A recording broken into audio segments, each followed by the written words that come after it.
residents of Accra bearing the brunt of the erratic power supply. The Ghana Water Company is blaming on the state of its Wager-Bawe treatment plant. We're live in the affected areas. Plus, we hear from the Ghana Water Company.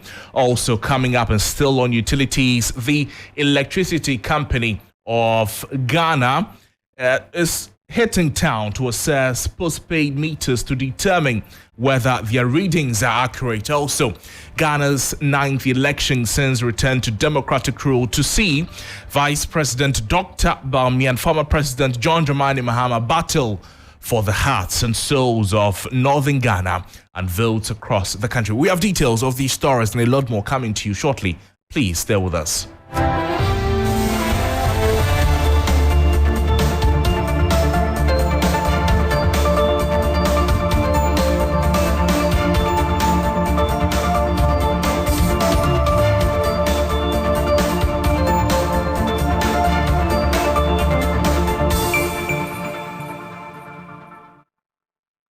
Welcome to the program. My name is Noble Crosby Annan. The die has been cast and the chips arranged in perfect harmony for what is to be an ultimate decider for the presidency on December 7, 2024. Vice President Dr. Bawumia is set to go against former President John Dramani Mahama in a battle for the hearts and souls of northern Ghana. For the first time, the two leading candidates for a major election find their roots from Upper Ghana. We'll get into their numbers shortly, but let's take you back to the forecourt of the Accra Sports Stadium, recapping the victory speech of the NPP's flag bearer, Dr. Mahamudu Bawumia, who promised to be his own man in leading a transformational agenda.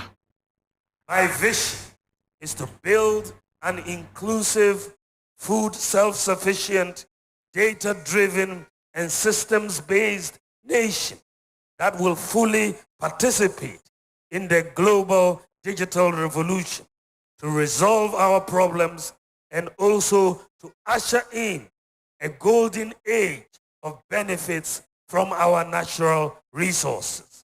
When we bring the talents of the youth together, we will surely build a mighty nation. Together, we can transform this nation and do even more in many areas. I therefore invite the youth, particularly the Gen Zs, to join me in this journey of great possibility. That was the Vice President, Dr. Bawumia, who is now flag bearer of the NPP going into the 2024 general elections. Let's touch base with my colleague Duke Mensah Poku of our political desk for some more update on what the details are concerning Dr. Bawumia and his main contender in the 2024 elections. Duke, good to see you. Good afternoon to you. Thank you so much for joining us on the program.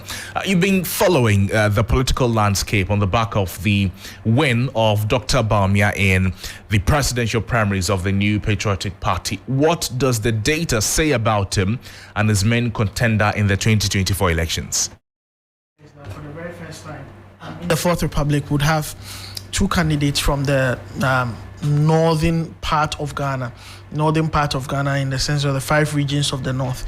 They are not from the same region particularly, but they are from the same part of the country in terms of the geographical makeup. Fun fact, interesting fact. The fathers of both men were in Dr. Kwame Nkrumah's cabinet or government. Right. Yes. So Bawumia's father, Mumuni Bawumia, was a minister in President Nkrumah's government, and Mahama's father, E.A. Mahama, was also minister. Drawing their roots from the Nkrumah tradition. Absolutely. Right. And one interesting thing is, there was a point in time where Mahama's father was moved from being Northern Regional Minister and was replaced by Bawumia's father. Right. So that's so right from their very roots, they have that interesting history.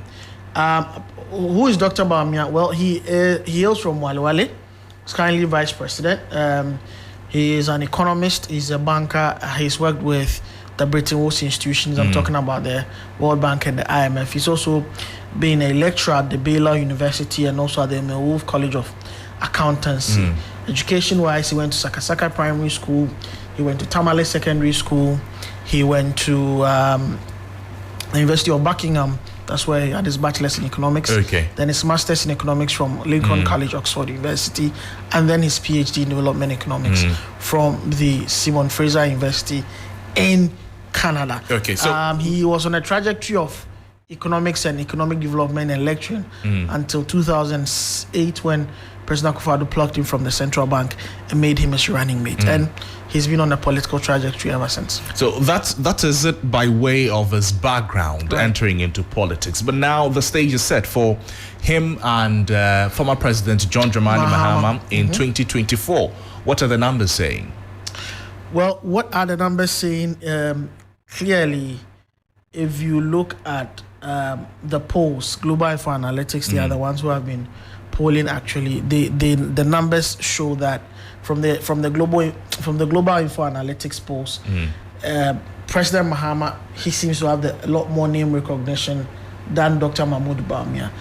He is not a stranger to Ghanaian politics. Right. He's been there, done that, served over 3 terms in Parliament, Minister for Communications, First Deputy, then Minister himself, then Vice President, before he became president after the unfortunate passing of Professor Mills.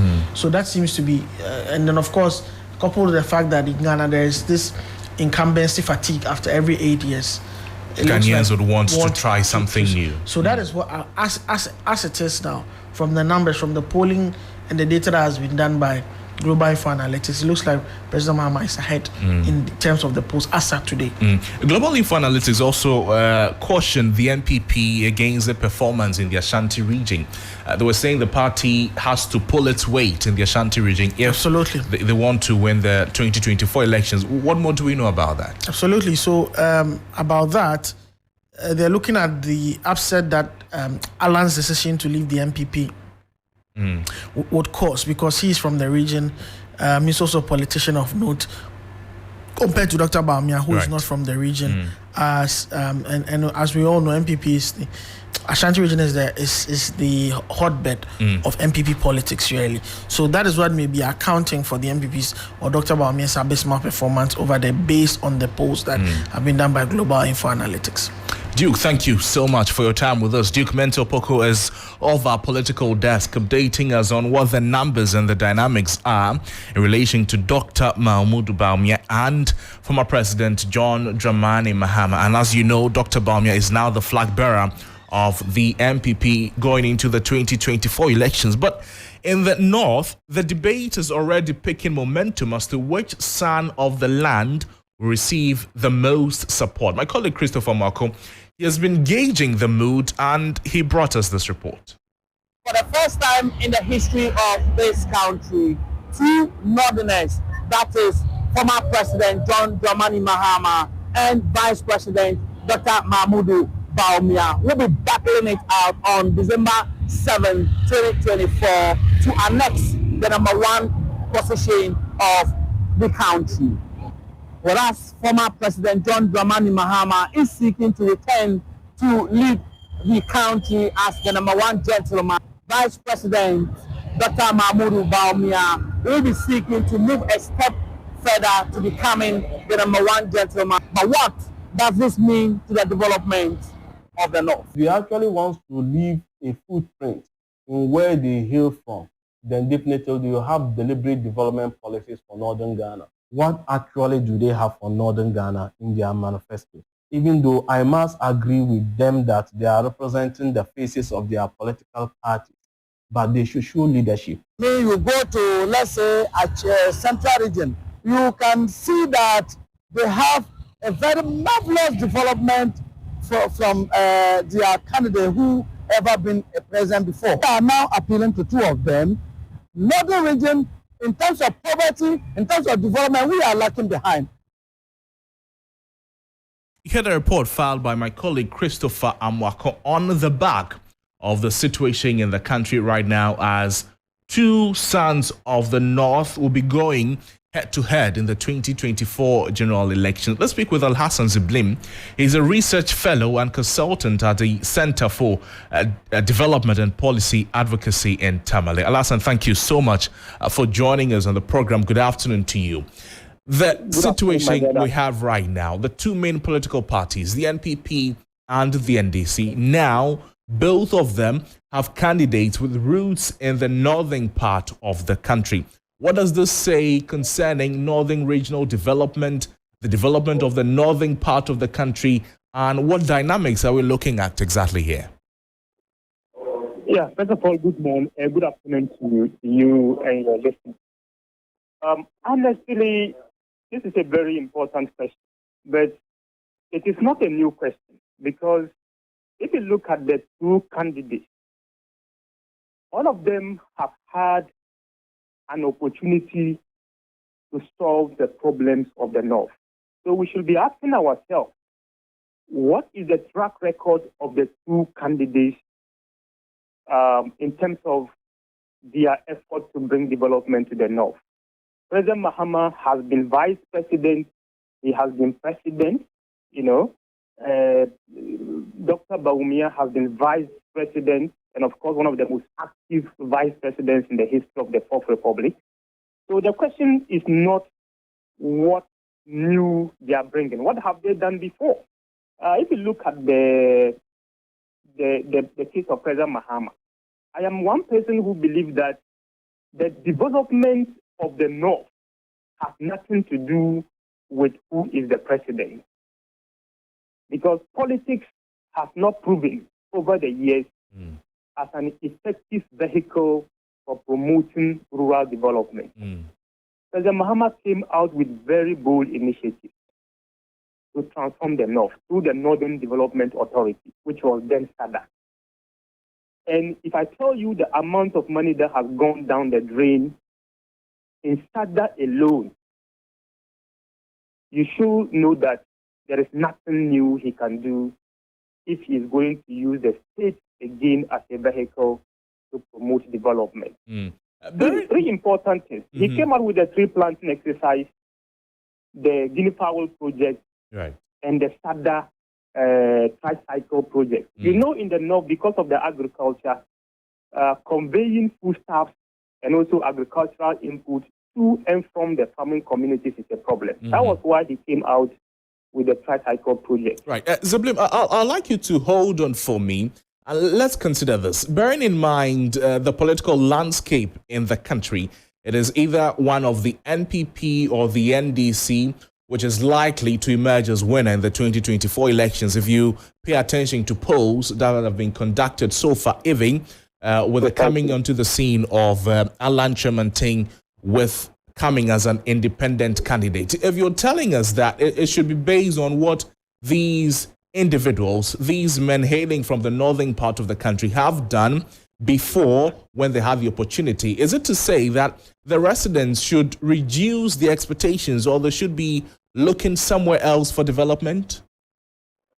Precisely, because some of us in the development sector have been asking the question. The incidence of Kayaye migration from the north to the south has not reduced since 2012 when President Mahama became president. It hasn't reduced when Dr. Mahmoud Bawumia became vice president of the Republic. And in fact, apart from the SADA initiative that President Mahama brought to reduce poverty, I can't pinpoint to a significant initiative by Vice President Dr. Mahmoud Bawumia as vice president as his own effort towards, bridging the development gap between the north and the south. I haven't seen that. You can ask him, if you go to the northeast region, one of the poorest. In fact, we have even an intra-Kayaye migration. And for those who don't know Kayaye, that is the movement of young girls and boys from the north to the south to carry loads for small sums of money. There are plenty in Agbogloshi and then the Kajetia market. So none of this is the major issue that we are facing here. It hasn't reduced. Agricultural output still remains the same, even declining over the years. And so in fact, the issue people here are facing, in fact, I don't think the two parties and the leadership of the who are coming on board now to contest for power, any of them has been able to convince the people of the North that they hold the solution to their poverty problem. They haven't. Right. Alassane, I'll let you go briefly, but help me answer this. So in the phase of the submissions you're making right now, how should these candidates position themselves to collect the number of votes they intend to get from the northern part of the country in their quest to become president of the nation? Yeah, so the debate or the battle now will be over the economy and livelihood. What do they intend to do? Because the situation is very dire now. The poverty indices have become worse. Okay. So they have to tell the people how they are going to make fertilizer available all year round for farming, how they are going to reduce the cost of agricultural planting because that is machinery, how they will ensure that they can move their foodstuffs easily from the farm gates to the market centers for sale. These are the livelihood issues that will make a difference. How are they going to create jobs generally? That is the whole issue we are talking about, because a lot of young people have finished university and they don't have jobs. How are they going to do this? I think that is the debate that can make sense to the young people here if they want to garner their votes. Thank you so much. Alassane Ziblim is a research fellow and consultant at Center for Development and Policy Advocacy in Tamil. And clearly, just like all other parts of the country, all other regions in the country, the northern region will be up for grabs in the 2024 general elections. Away from that to some other subjects, and back here in the capital, some residents of Accra, they are bearing the brunt of the erratic supply of water. The Ghana Water Company blames the situation on the state of its water treatment plant and other unforeseen circumstances. A statement issued by the company indicates that essential services will be prioritized and consumers must not waste water while efforts are being made to fix the situation. Let's bring you a full coverage of the water shortage in Western Accra. Stanley Mate is with the Ghana Water Company Limited, while our correspondent Emmanuel Samani is spending some time in the affected communities. Let's touch base with Samani. Emmanuel Samani, thank you so much for your time with us on the program. Good afternoon to you. Tell us where you are and what you've learned about the water shortage. How bad is the situation? Well, thank you very much, Crosby, and I can tell you that the situation here at Sukura is quite dire. I've been interacting with some of the residents in this community, and some of them say that they haven't taken their bath in 3 days. So that tells you how dire the situation is at Sukura. Some of them also indicate to me they have to rely on purchasing water gallons from some individuals for 1 cedi per gallon, and so they would need to buy about 15 cedis per day for their daily work. And so the situation here at Shukla, particularly, it's really biting hard. If you ask me, financially, it's biting, and the impact on businesses, those who sell food. I was interacting with a watch vendor who tells me that as a result of the shortage of water, they have to be up by 2 a.m. and head to some wells to fetch water from there and head back. And so by the start of business, they are tired and exhausted. And so that's the situation here currently from Shukura Coffee. So clearly, from the submissions you're making, this is something that began when exactly? So some of them tell me that the water crisis began some 3 months ago. Some also experienced it some 2 weeks ago. So the time frame depends on the individual, because some of them have water tanks that would fill up intermittently as and when there is erratic water supply. But for the most part, it's on average 2 to 3 weeks since the problem really began here at Shukura. Samani, thank you so much. Emmanuel Samani is a correspondent painting a picture to us of how dire the situation is in some parts of the capital, mainly Western Accra. Let's touch base with the Ghana Water Company Limited, being joined by Stanley Mate with some more update on what exactly is going on. Stanley, good afternoon to you. Thank you so much for joining us on the program. You mentioned that you're having some challenges in the western part of Accra for the erratic supply of water there. Have you been able to rectify the technical challenge, you say? Very much for the opportunity. We are still in the process. We have given ourselves a tentative date of Wednesday, such that we should be able to complete the repair works and all other things that we are doing within the plant by Wednesday. Now, what I want to assure the general public is that there's water in the western part of Accra, but we are not producing at full capacity, so it's affecting the pressure. Our expectation is that people will manage the little water that is flowing in the system. We'll use it wisely so that we can have more water in the lines to extend to other areas where the flow is erratic. We apologize for the inconveniences caused, but my expectation is that everybody will bear with the situation whilst we try to work to restore supply to normalcy and to improve and to improve the system. Stanley, in the meantime, are there steps the Ghana Water Company Limited is taking to ameliorate the plight of the customers experiencing the water shortage? My colleague Samani reports of residents in some communities there who have not been able to take their bath because there's no water. What are efforts from the GWCL to reduce the plight? Yes, we are giving priority to essential service providers like hospitals and schools, and then some critical installations as well. But beyond that, areas where they are deprived seriously, we have given out some helplines. The unit committee leaders, assemblymen, opinion leaders within the communities can call the helplines and then draw attention. And so then we can see how best we can move into the area to support. That is the situation now. But we are working seriously to finish the work on Wednesday. And we are praying that all things being equal, things should go well. There shouldn't be any other challenge to enable us finish the work on Wednesday and to restore supply. Right. Stanley, before I let you go, let me pick your thoughts on this. Is this situation in western part of Accra any different in other parts of the country? For instance, in Ada, we understand there are people in the area raising similar concerns, facing acute shortage of water. Reports some areas have dirty water flowing through their taps after being without potable water for the past days. Many households and businesses. What is going on in Ada?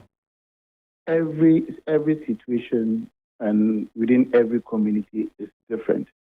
Okay, it can be the same situation throughout the country. In Accra and in the western part of Accra, we are faced with this challenge because of the faulty pumps and then the maintenance work that we are carrying out in the western part of Accra. Now, within the eastern part of Accra, currently, there's no problem. But let's say within the Ada community, because of the high turbidity as a result of the spillage of excess water from the Akosombo Dam, we are unable to treat water in Kesave treatment plant in Ada, same with Adidome treatment plant. So we are monitoring the system and doing everything possible to enable us treat water and to supply to the people. Now, any other area currently, as I speak, in the country is okay.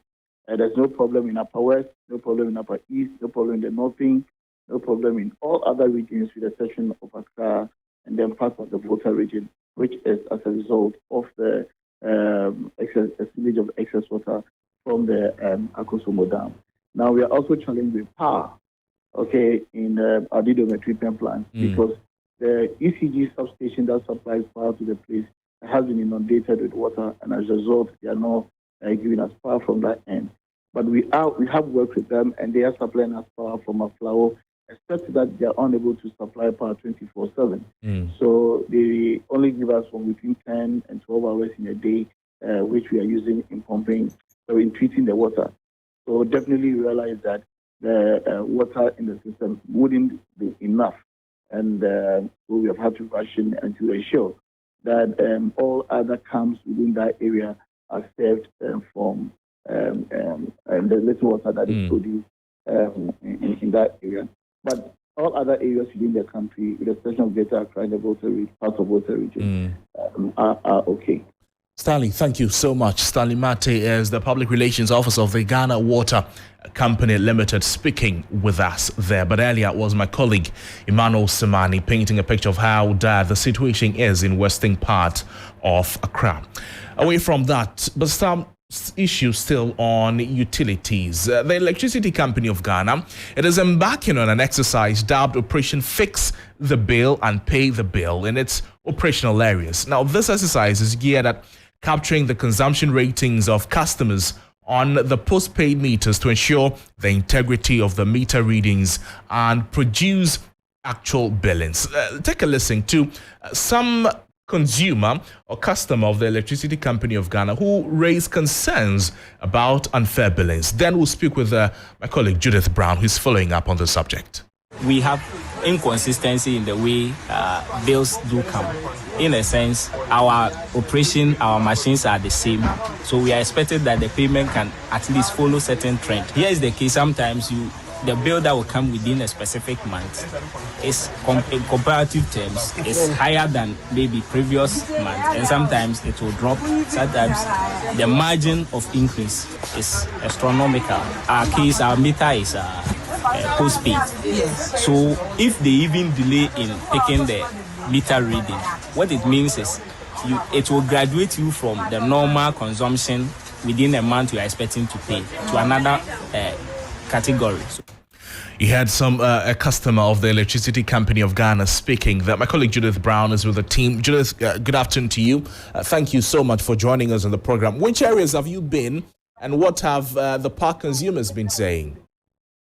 Right, and so Crosby, we've been at the Makala market, and of course the staff of the ECG, they've been on the ground trying to rectify the issues that most customers are facing. And these are the post-paid meter users that are facing these challenges. So as you heard from the man or the customer we spoke to, many of them are receiving bills with exorbitant prices. Some of them are also not receiving their bills at all. Of course, they have the option to pay via Momo or via the app. But, I mean, the bills are also the alternative that most of them want. And so that they are not receiving it is quite a problem to them as well. And so it's accumulating their debt as a result. And so these are some of the challenges that are being faced. And that is why the ECG is embarking on this operation. They want to fix the bill. And so they are trying to rectify the irregularities that is causing these challenges that customers are facing. That is what they are trying to fix right now on the ground. And so you see them checking the meters or reading the meters of most of the customers and trying to see if they have challenges or not, so that they can fix it and so that people can pay the monies that really they are supposed to pay instead of the exorbitant prices that they've been getting over the past few months. So this is what really is happening on the ground at the Makala market. Right. Judith, thank you so much for your time with us on the program. Judith Brown bringing us update on the Electricity Company of Ghana's exercise dubbed Operation Fix the Bill and Pay the Bill. Away from that, barring any unforeseen challenges, the renal unit of the Kolebu Teaching Hospital is set to resume services for patients today, November 6. Reports indicate that this decision was reached during a meeting held on Friday, November 3, where there was a unanimous agreement to reopen the facility to our patients. This marks the end of months of closure. My colleague Godwin Asidiba, he has been at the Kolebu Teaching Hospital, the renal unit, and he brought this report.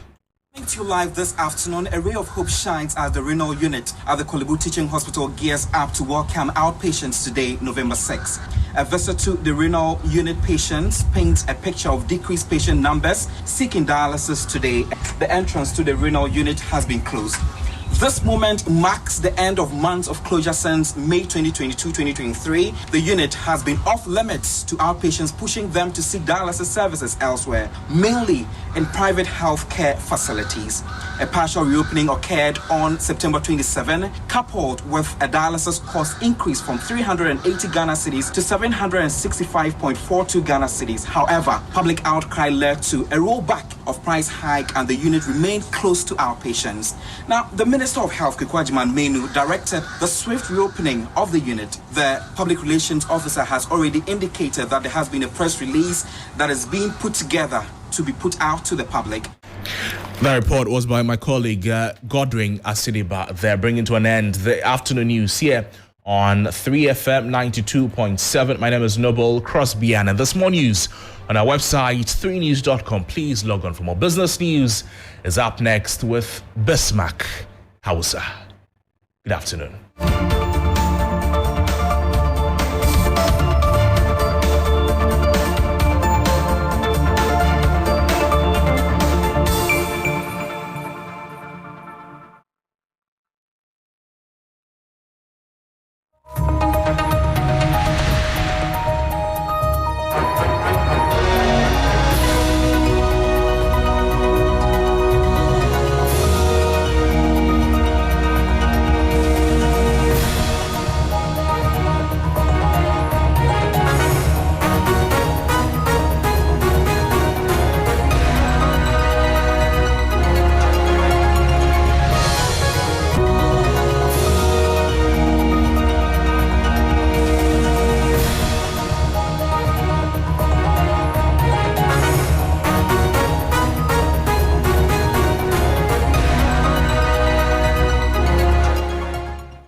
Hello, good afternoon. It's time now for Business Daily. Coming up, banks demand high premiums for 2024 cocoa syndicated loan over fears of potential risky debt. Also, latest Treasury bills auction results indicates oversubscription as interest rates soar to 33.7%. We'll bring you details. Plus, government to reposition Development Bank Ghana to provide long-term financing to local industries. We'll hear from Finance Minister Ken Oforiatta. Critical partner in bringing in funds that are appropriate, long-term, and accessible for the banks to be given to industry. I am Bismarck Hausa. These and many other stories lined up for you. Stay with me.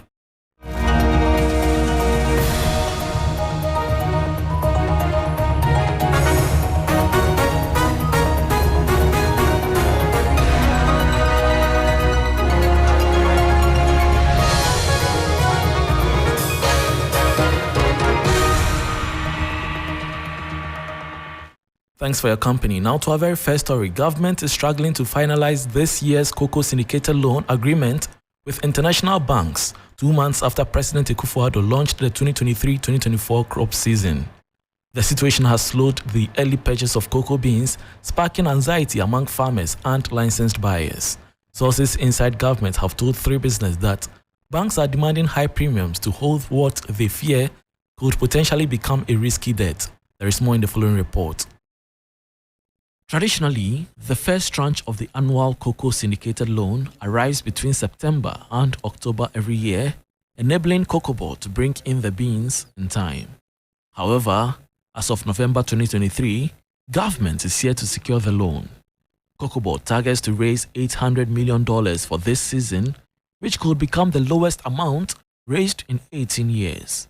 However, the cocoa industry regulator said it will raise an additional $400 million from other sources without providing details. Banks have always considered the cocoa industry a safe bet, but the prolonged negotiations this year highlights the growing concerns among lenders that Cocoa Board's financial troubles and the general economic challenges could trigger a default. Although the syndicated loans were spared the debt restructuring, cocoa bills, which Cocoa Board uses to finance its operations, were restructured. The regulator has already been paying above 1% on the syndicated loan in recent years, which is quite high compared to the early years of this administration when it borrowed significantly under 1%. 3 Business gathers that the development has prompted banks to demand higher premiums in order to lend to the Cocoa Board. This has resulted in delays not seen in a long while as the market enters November without the syndicated facility. Market watchers warn the continuous delay in securing the syndicated loan could impact output as well as the target for the 2023-2024 crop season. And that was a 3 Business News Desk report. Interest rates on the treasury market have soared to 33.7% according to the auction results. Government, in a bid to borrow in order to meet its weekly refinancing obligations, accepted more bids than it had targeted, although experts have cautioned against it. The following Business Desk report has the details. In the latest Treasury auction, government recorded an oversubscription of about 25%, with the majority of the bids from the 91-day bill. According to the auction results, bids worth about 2.69 billion cedis were accepted, against a target of about 2.15 billion cedis. Interest rates also continue to soar amidst the government's increasing debt levels on the Treasury market. Yields on the 91-day bill increased to about 29.97% from 29.81%.